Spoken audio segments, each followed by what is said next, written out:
আজকে পটল আলু পাঙ্গাসের মাছ ঝোল আর এইতে পুঁই শাক, বছরের প্রথম পুঁই শাক। তরকারিগুলো সব সুন্দর করে ধুয়ে নিব, ধুয়ে নেওয়ার পরে বসায় দিব, মাটির চুলাতে রান্না করব।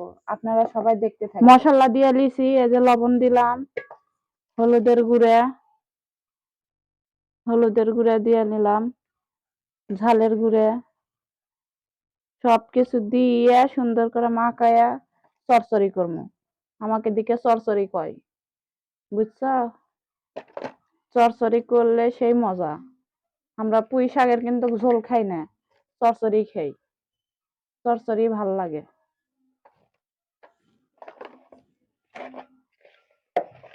দেখো সেই সুন্দর হচ্ছে কালার। পাঙ্গাসের মাছ দিয়ে আজকে তরকারি রান্না।